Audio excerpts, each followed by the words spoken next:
Students, alcohol phenol ether में हम 3 video पहले ऑलरेडी देख चुके हैं। एक चौथा वीडियो आज फटाफट देखते हैं जिसमें कुछ और इम्पोर्टेंट रिएक्शन जो हमारी प्रीवियस ईयर एग्जाम्स में पूछी गई है उनको भी हम तैयार कर लेते हैं। तो हमारा जो टॉपिक चल रहा था एल्कोहल, फिनोल और ईथर। अब एल्कोहल, फिनोल, ईथर के अंदर अगर हम थोड़ा सा ध्यान दें, देखो तो एक प्रश्न इसमें पूछा गया था कि एथेनॉल CH3CH2OH, इसका नामकरण हम ऑलरेडी देख चुके हैं। इसके साथ हमारी दो तरह की रिएक्शन हमें देखनी है। एक होती है 413 केल्विन पे और एक होती है 443 केल्विन पर। ये क्वेश्चन राजस्थान बोर्ड का एक तरीके से हम मान सकते हैं बिल्कुल 100 स्टार क्वेश्चन है। 100 स्टार का मतलब क्या है कि ये प्रश्न जब भी परीक्षा में पूछा जा रहा है तो दोनों तरीके से पूछा जा रहा है, 413 केल्विन पे भी और 443 केल्विन पर भी। अगर 413 केल्विन की बात करें तो देखो यहाँ पर क्या होगा, डाई एथिल ईथर बनेगा। डाई एथिल ईथर का मतलब दो अणु लगेंगे,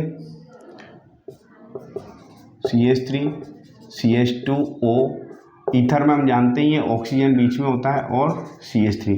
इसको हम डाई एथिल ईथर बोलेंगे, डाई एथिल ईथर या एथोक्सी एथेन।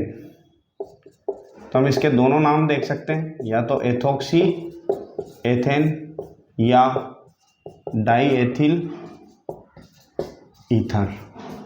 ठीक है। अगर 443 केल्विन पे अगर इसको गर्म करेंगे तो देखो क्या होगा, यहाँ से जल का अणु निकल जाएगा। जल का अणु कैसे निकलता है इसको भी हम थोड़ा सा भी समझ लेंगे और बनेगा क्या, एथीन बनेगा।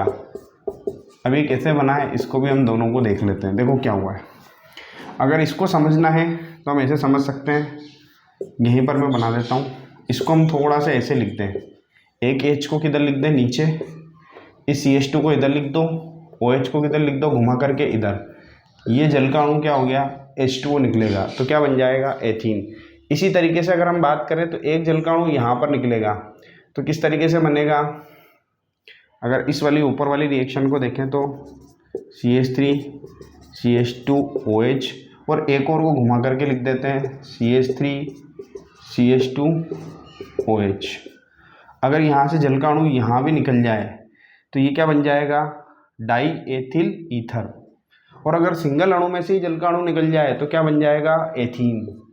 तो ये हमको ध्यान रखना है, दोनों क्वेश्चन पूछे गए हैं। टेम्परेचर का ध्यान रखना है, टेम्परेचर अगर ज़्यादा है तो सिंगल अणु में से ही जल का अणु निकाल देंगे, टेम्परेचर कम है तो एथोक्सी एथेन या डाई एथिल ईथर का निर्माण हम करेंगे।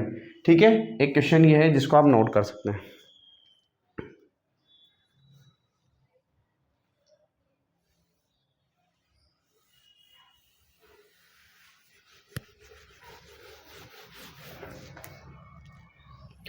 एक आता है ईथर निर्माण करने की, ईथर निर्माण की विलियमसन ईथर संश्लेषण विधि। सबसे ज़्यादा इम्पोर्टेंट, इसको भी आप 100 स्टार लगा लें, ये राजस्थान बोर्ड में 2 बार पूछा जा चुका है। विलियमसन ईथर संश्लेषण को समझाइए। अब इसमें कैसे कैसे प्रश्न पूछे गए हैं उसको हम थोड़ा सा देख लेते हैं। देखो विलियमसन ईथर संश्लेषण में क्या होता है, एल्किल हैलाइड को लेकर के इसकी अभिक्रिया हम सोडियम एल्कोक्साइड से करते हैं। देखो इसको बोलते हैं एल्किल, एक्स का मतलब फ्लोरीन, क्लोरीन, ब्रोमीन, आयोडीन, इसको बोलते हैं एल्किल हैलाइड। आर का मतलब तो हम जानते ही हैं, पहले वीडियो में डिस्कस कर चुके हैं, एल्किल हैलाइड। और इसको बोलते हैं सोडियम एल्कोक्साइड। ये आपको थोड़ा सा ध्यान रखना पड़ेगा। और अभी राजस्थान बोर्ड में जो प्रश्न पूछा गया था वो इसी पर था।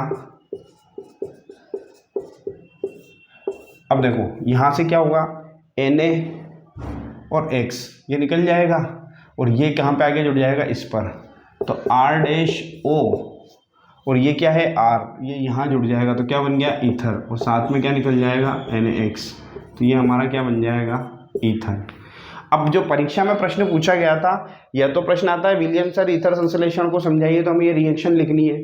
अगर प्रश्न आया था कि एल्किल हैलाइड की अभिक्रिया, इसमें एक रिक्त स्थान पूछा गया था कि खाली स्थान की अभिक्रिया सोडियम एल्कोक्साइड से करवाने पर विलियमसन संश्लेषण में ईथर बनता है, तो खाली स्थान में हमको क्या लिखना है, एल्किल हैलाइड। अगर प्रश्न आ जाए एल्किल हैलाइड की अभिक्रिया खाली स्थान से करने पर विलियमसन संश्लेषण में ईथर बनता है, तो हम आंसर क्या देंगे, सोडियम एल्कोक्साइड। ठीक है, तो इस तरीके से विलियमसन ईथर संश्लेषण में हमारा क्वेश्चन पूछा गया था। अब इसको भी नोट कर सकते हैं, फिर हम एक नया क्वेश्चन देख लेते हैं। अभी विलियमसन ईथर संश्लेषण का अब हम एक और एग्जांपल भी देखो यहाँ पर, इसको भी कर ही लेते हैं कवर। जैसे ये ON है और हमने क्या ले लिया RX, तो X और Na निकल जाएगा, ये R कहाँ जुड़ जाएगा इसके साथ में।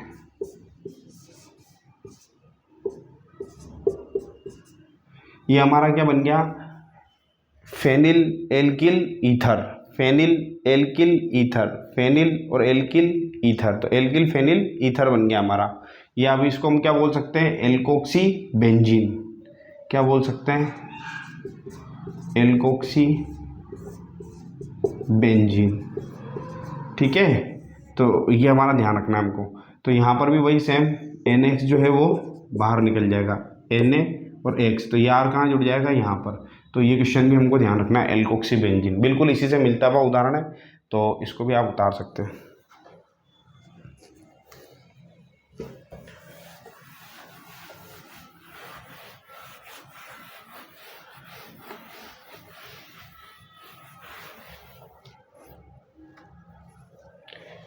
अब जो क्वेश्चन परीक्षा में पूछे गए हैं मैं एक बार उन सबको लिख लेता हूँ।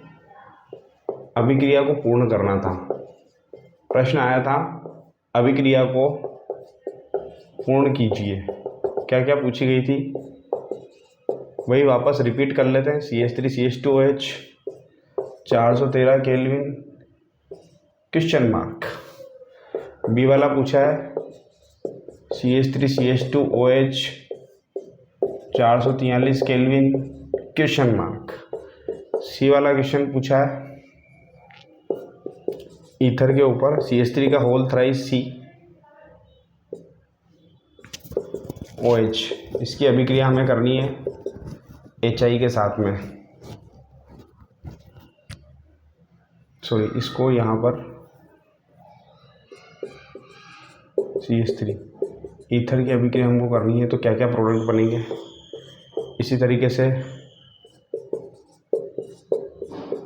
एक क्वेश्चन पूछा गया था कि इसकी अभिक्रिया HI से करेंगे तो क्या बनेगा, और एक सेम क्वेश्चन पूछा गया था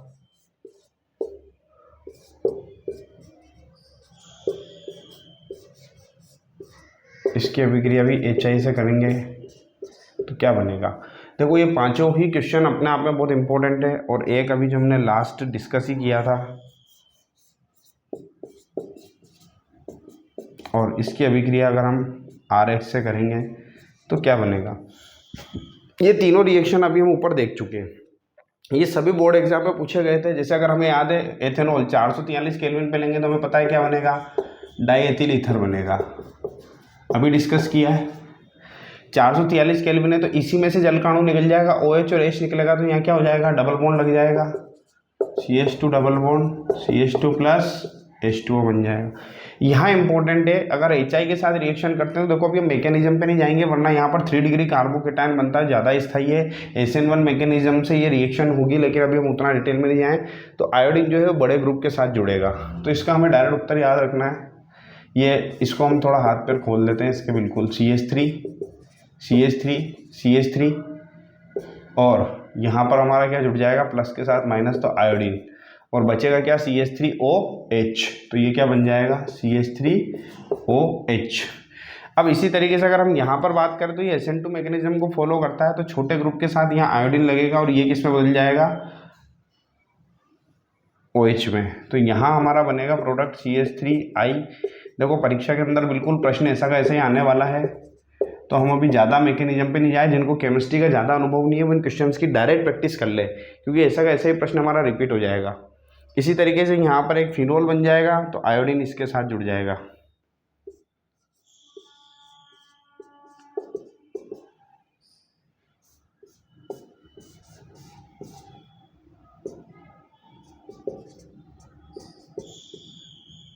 ठीक है, ये थोड़ा सा समझने में दिक्कत आ रही है, ये इस तरीके से बनेंगे दोनों प्रोडक्ट अलग हैं। चलो इसको भी मैं हटा देता हूँ यहाँ से। ठीक है, तो ये दो प्रोडक्ट बन जाएंगे, और ये रिएक्शन तो हम देख ही चुके हैं, Na और X निकल जाएगा तो R कहाँ पे जुड़ जाएगा, इधर जुड़ जाएगा, और साथ में क्या निकल जाएगा, NX निकल जाएगा। तो इस तरीके से इन पांचों रिएक्शंस को हमको ध्यान में रखना है। तो आप एक बार इनको भी नोट डाउन कर लें।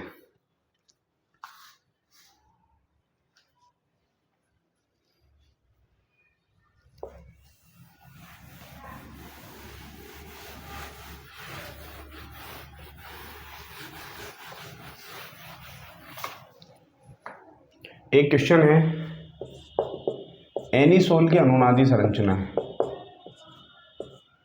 एनिसोल होता क्या है? OCH3। तो एनिसोल का नाम क्या हो जाएगा? Methoxy benzene. तो एनिसोल नाम से आए या मेथोक्सी बेंजीन नाम से आए, प्रश्न हमारा बिल्कुल सेम है। मेथोक्सी बेंजीन पूछे चाहे एनिसोल पूछे, अनुनादी संरचना बनाने का ट्रिक बिल्कुल सेम है। सबसे पहले हम इस तरीके से 5 बॉक्स बनाएंगे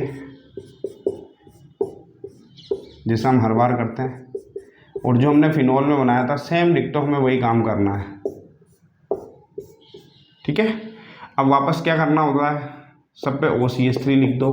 OCH3 OCH3 OCH3 OCH3 OCH3। अब हमें क्या करना होता है, एक बार हमने डबल बॉन्ड इधर बनाया तो इनको इंटरचेंज करके 5 में बना देते हैं, इधर इधर और इधर। अब थर्ड स्टेप में क्या करते हैं, double bond double bond double bond, तो प्लस प्लस प्लस। फिर 5वीं स्टेप में क्या करेंगे, यहाँ पे माइनस, यहाँ पे माइनस और यहाँ पे माइनस। ठीक है, जब हमने बंद इधर बनाया तो हमें माइनस इधर लगाना है, इधर इधर और इधर नहीं करना, ये थोड़ा सा ध्यान रखना होगा। जहाँ पे बंद बनाते हैं उसको छोड़ करके डबल बॉन्ड बना दो, इन दोनों को छोड़ के डबल बॉन्ड बना दो, इन दोनों को छोड़ के एकांतर क्रम में डबल बॉन्ड बना दो। ये बन गई अनुनादी संरचना एनिसोल की। तो ये भी बहुत सिंपल सा है, मैं पहले भी ट्रिक बता चुका हूँ इसकी फिनोल के साथ में भी। फिनोल में बस यहाँ H था, CH3 की जगह H लग जाएगा तो किसकी बन जाएगी, फिनोल की बन जाएगी, बिल्कुल सिंपल। एक छोटा सा टॉपिक और देख लेते हैं प्रश्न, जिससे हमारा ये चैप्टर लगभग प्रीवियस ईयर के साथ कंप्लीट होने की स्थिति में आ जाएगा। एक प्रश्न पूछा गया था परीक्षा में कि पैरा नाइट्रोफिनोल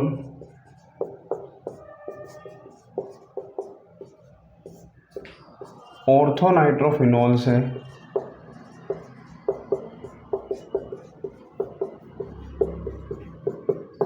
कम वाष्पशील है।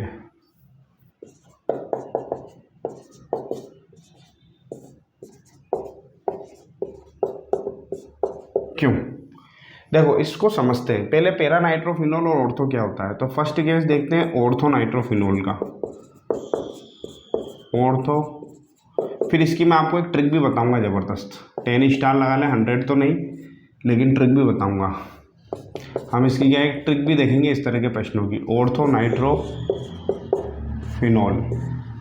देखो ऑर्थो नाइट्रोफिनोल का मतलब क्या है, हमें पता है फिनोल क्या होता है, OH चिपका दो फिनोल।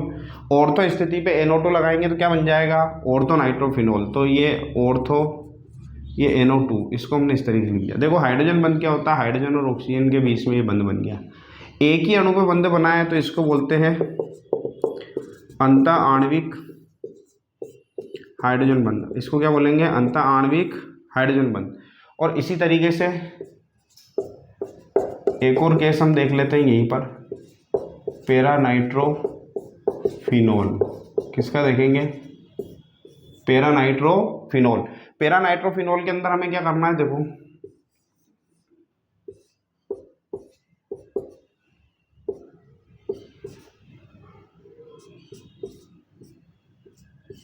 ये पैरा नाइट्रोफिनोल हो गया।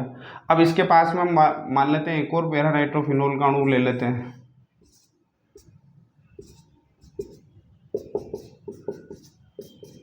ये एक और पैरा नाइट्रोफिनोल बना लिया हमने थोड़ा तिरछा करके। यहाँ पर अगर ध्यान दें तो इन दोनों अणुओं के बीच में क्या बन जाएगा, हाइड्रोजन बंध। इसको बोलते हैं अंतरा आणविक हाइड्रोजन बंध।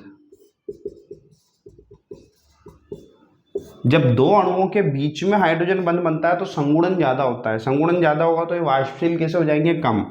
यहाँ पे एक ही अणु में हाइड्रोजन बंध बन रहा है तो संगुणन क्या होता है, कम। तो हम इसको ऐसे लिखेंगे कि संगुणन कम इसलिए ज़्यादा वाष्पशील, इसलिए ज़्यादा वाष्पशील।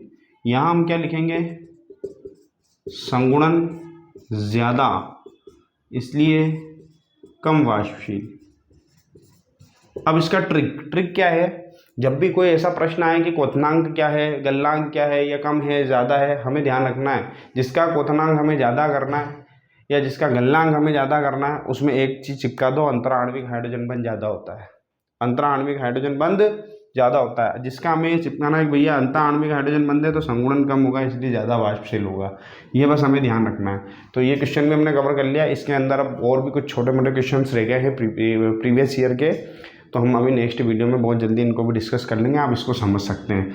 ऑर्थो नाइट्रोफिनॉल और पैरा नाइट्रोफिनॉल, ठीक है, तो इसको आप नोट कर लीजिए।